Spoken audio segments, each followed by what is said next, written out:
Kalau ada orang tua, dia mengasihi anaknya, let's say, jika anaknya rebel dan memberontak, tidak mau tinggal sama orang tuanya. Sekarang gue tanya, orang tua yang mengasihi anaknya, apa yang mesti dilakukan? Kenapa gue bilang tadi pandangannya salah? Kalau Tuhan kasih, kenapa dia tidak ampuni aja semua? Salah itu kasih. Lu mengkotakkan Tuhan dalam kasih yang keliru. Justru dia kasih, makanya dia hajar kalau ada orang yang salah. Ada nggak yang namanya dosa waris? Maksudnya dosa waris itu apa? Dosa waris itu bukan kita itu lahir, orang tua berdosa, kita ikutan berdosa. Salah. Firman Tuhan dengan jelas mengatakan bahwa dosa orang tua nggak boleh ditimpakan kepada anak.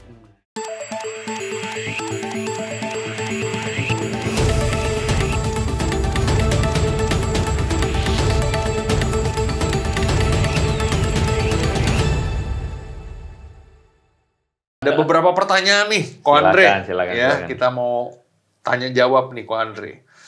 Pertanyaannya begini, Ko Andre. Jika Allah adalah kasih, kenapa dia mengizinkan manusia masuk neraka yang kekal? Ya kan? Bukankah kasih seharusnya selalu mengampuni? Kalau menurut gua, perspektifnya keliru. Kalau dikatakan kalau Allah adalah kasih, kenapa dia tidak menghukum orang? Kenapa dia menghukum orang? Kalau Allah adalah kasih, maka dia itu pasti akan mengampuni semuanya dan sebagainya. Buat gue itu perspektif yang keliru tentang apa itu kasih. Simple. Kalau ada orang tua, dia mengasihi anaknya, let's say. Jika anaknya rebel dan memberontak, tidak mau tinggal sama orang tuanya. Sekarang gue tanya, orang tua yang mengasihi anaknya, apa yang mesti dilakukan?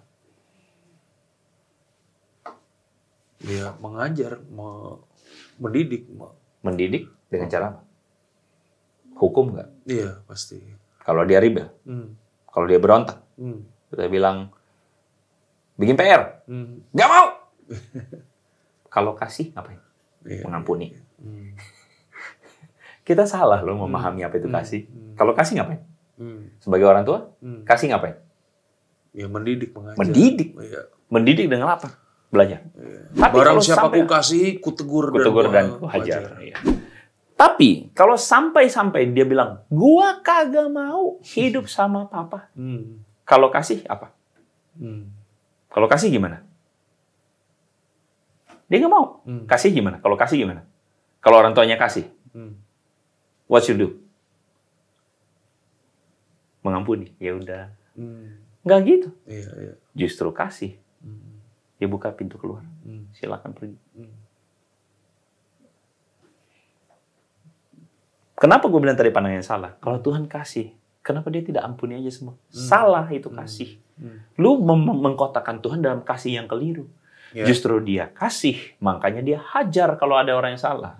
Tapi pada titik di mana orang itu tidak mau menghidup bersama Tuhan, dia menolak Tuhan, dia menolak Allah. Itu Roma pasal 1 tadi. Dia menolak Tuhan dan menolak untuk mentaati Allah.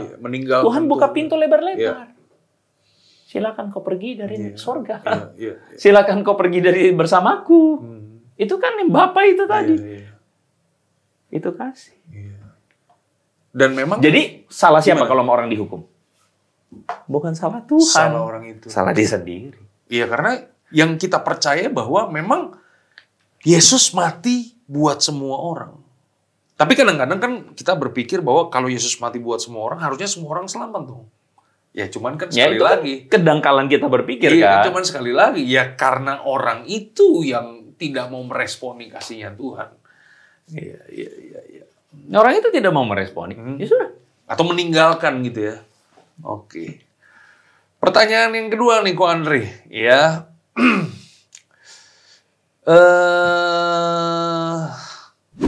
Kematian bayi. Ya, kematian bayi gimana tuh? Kalau bayi meninggal, nah apa yang terjadi dengan bayi tersebut? Ini perdebatan, sebenarnya perdebatan klasik banget. Iya. Perdebatan klasik karena orang itu terjebak dalam pemikiran, oh setiap manusia berdosa, Roma telah kehilangan kemuliaan Kemuliaan Allah sehingga manusia itu kemudian binasa, kita lahir dengan dosa. Oke, sebentar. Ada orang yang kebablasan akhirnya mengajarkan, oh ini dosa waris kan Pak. Sekarang gue tanya dulu, dosa waris itu apa? Ada nggak yang namanya dosa waris? Maksudnya dosa waris itu apa? Dosa waris itu bukan kita itu lahir, orang tua berdosa, kita ikutan berdosa. Salah. Firman Tuhan dengan jelas mengatakan bahwa dosa orang tua nggak boleh ditimpakan kepada anak. Meskipun ada bagian yang lain mengatakan bahwa akan ditanggung keturunan ketiga keempat. Itu konsekuensi. Orang tua misalnya berjudi, berhutang, anak-anaknya tanggung konsekuensinya. Tapi Tuhan tidak pernah menanggung dosa orang tua kepada anaknya. Dia tidak pernah membuat orang tua berdosa diturunkan ke anaknya. Salah. Term yang kita sebut sebagai dosa waris, gua mengatakan bahwa itu ada term yang cenderung akhirnya kita salah pahami. Gua lebih setuju termnya itu adalah natur dosa. Setiap kita lahir dengan natur dosa. Apa maksudnya natur dosa? Kita itu tidak bisa memungkiri bahwa jauh dalam hati kita paling dalam, semua manusia itu tidak seperti kertas putih. Ada orang yang mengajarkan tabula rasa. Anak itu lahir kayak kertas putih. Bohong. Itu anak, lu nggak usah ngajarin bohong. Ya. Iya, itu nggak alkitabiah. Itu anak. Nah, ini aja udah beda nih sama ajaran yang lainnya. Itu anak, lu nggak usah ajarin bohong, dia bohong. Nggak usah ajarin egois, dia egois. Itu dari mana? Natur dosa. Natur dosa itu menetap dalam diri setiap kita yang sebenarnya setiap kita butuh keselamatan. Oke? Setiap kita pada akhirnya butuh berjumpa Yesus. Dan dia jalan keselamatannya. Menjawab pertanyaan lain nggak? Akulah jalan dan kebenaran dan hidup. Udah nggak ada jalan lain. Oke? Nah, tapi anak kecil itu gimana? Anak baby itu gimana? Nah, kalau kita ngerti bahwa anak baby ini lahir dengan natur dosa, maka pada akhirnya natur dosa itu bukan soal masalah dia itu sudah berdosa. Tapi dia itu punya potensi berdosa. Yang gue percaya anak baby ini lahir, misal meninggal dunia. Maka gue percaya bahwa jangan lupakan Tuhan kita. Kita nggak boleh pisahin Tuhan itu pada esensi, oh dia maha adil. Oh dia kasih, terus kita pisah-pisahin. Enggak. Dia nggak terpisah-pisah pada dirinya sendiri. Dia itu juga penuh dengan keadilan. Dia penuh dengan kemurahan. Dia penuh dengan kasih setia. Dan gue yakin bahwa hati nurani kita pun bisa berbicara bahwa Tuhan mengasihi ini anak. Even though dia lahir dan kemudian dia meninggal.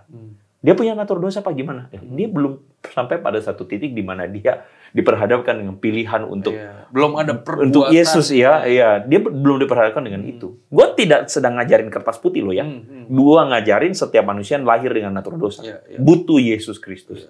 Tapi anak ini gue percaya lahir di dalam kasih karunia-Nya Tuhan. Jadi kalau dia meninggal, itu urusannya Tuhan. Yang gue tahu bahwa Tuhan adil dalam segala jalannya, dan dia penuh kemurahan, dan dia penuh kasih karunia. Itu yang gue tahu. Dan itu misteri lah ya. You never know. Ya, pada akhirnya tataran misteri. Iya. Gitu. Nah, Ko Andre, apakah keadilan Allah masih relevan jika seseorang hanya hidup sebentar di bumi, tapi dihukum selamanya di neraka? Ya. Ya makanya, pada akhirnya kita memahami apa itu penghukuman. Karena orang bilang, oh berbuat dosa cuma sementara, tapi nanggungnya seumur hidup, kan gitu kan? Menurut gua keliru, karena kita menetapkan definisi penghukuman itu pada yang tadi itu. Apilah, apa, dan sebagainya. Ingat loh ya, yang pitang lah. Ingat loh ya, bahwa penghukuman itu bukan pada penghukuman itu. Tapi gua sangat meyakini bahwa penghukuman itu ada pada hati. Simpelnya gue selalu ceritanya begini. Hari ini orang berumah tangga itu seperti rumah tangganya itu surga atau neraka. Suami pulang kerja. Waktu dia mau masuk pintu rumah, dia itu akan memilih berhadapan dengan suasana surga atau neraka. Betul nggak?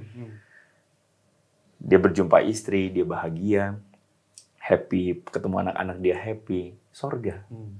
Tapi waktu dia mau masuk pintu rumah, dia udah mati gua. Duit mana duit? Mati. Mati gua. Misalnya, oh itu neraka berarti buat dia. Artinya apa? Lu memang gak suka hidup sama istri lu dan anak-anak lu. Itu neraka buat lu. Oke, sekarang gua balik ke pertanyaan tadi. Kalau orang itu adalah suami itu adalah manusianya. Dan yang di rumah itu adalah Tuhan. Tapi orangnya memang gak suka Tuhan.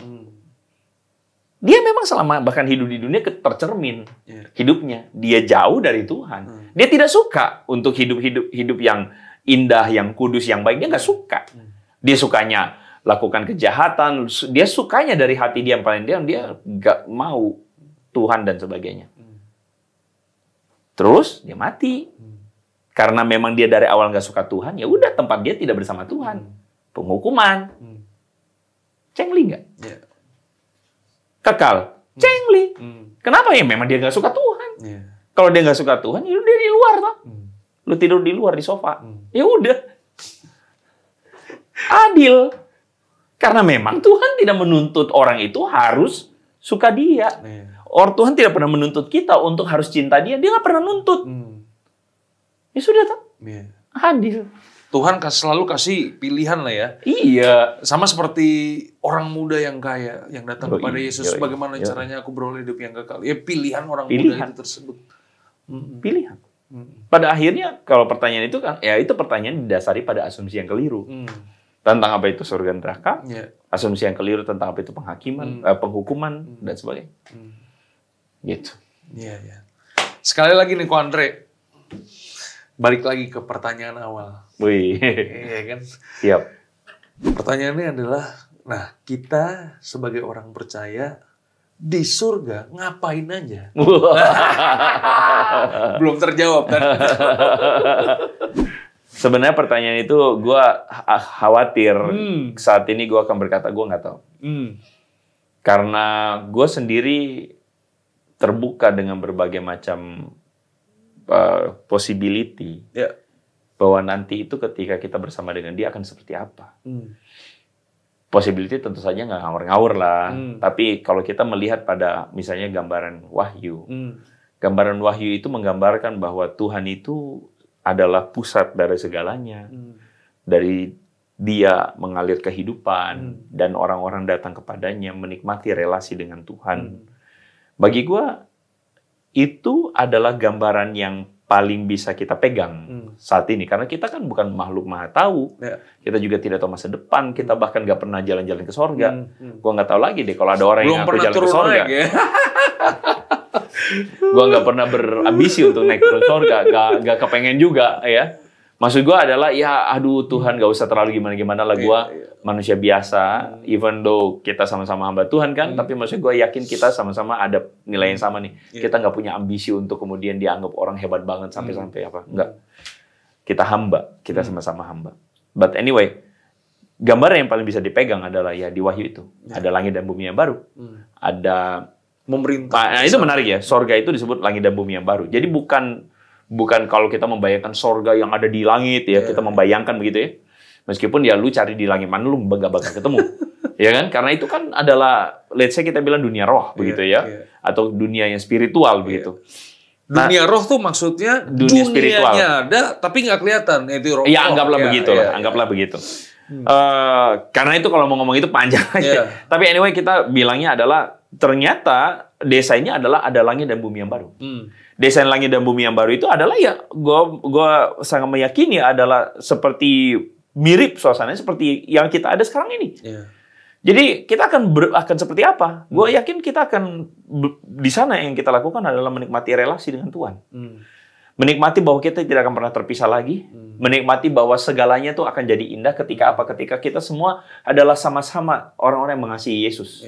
Jadi kita nggak ada lagi itu namanya baper, nggak ada lagi yang itu namanya saling melukai, nggak ada lagi itu yang namanya saling merusak, nggak ada lagi itu yang namanya cerita bodoh-bodoh yang kita lihat hari ini di sosmed, perkosaan lah, apalah, korupsi lah, nggak ada lagi itu semua. Jadi itu aja yang paling gue bisa sampaikan, bahwa tidak ada lagi ratap, tangis, dan air mata. Udah. Yang ada keindahan, relationship. Iya, relasi dengan Tuhan. Oke. Dahsyat Ko Andre. Ada closing statement dari Ko Andre buat teman-teman semua. Silakan Ko Andre. Enggak lah, udah kebanyakan. Udah. Malah dari lu kok yang banyak quotes-quotesnya tadi, kata-katanya bagus. Iya. Tapi ya sudahlah, simpulkan sendirilah. Gua nggak usah closing statement lah, itu udah old style. Iya. Mungkin begitu ya teman-teman ya. Ya, apapun yang terjadi, sekali lagi ya, jangan pernah ninggalkan Tuhan. Sekali Yesus tetap Yesus. Karena dia datang ke dalam dunia ini bukan hanya sekedar jadi juru selamat buat kita. Dia datang ke dalam dunia ini, dia mau jadi raja dalam kehidupan kita. Tuhan Yesus memberkati. Sampai ketemu lagi. God bless you, Ko Andre. God bless. Thank you. Bye-bye.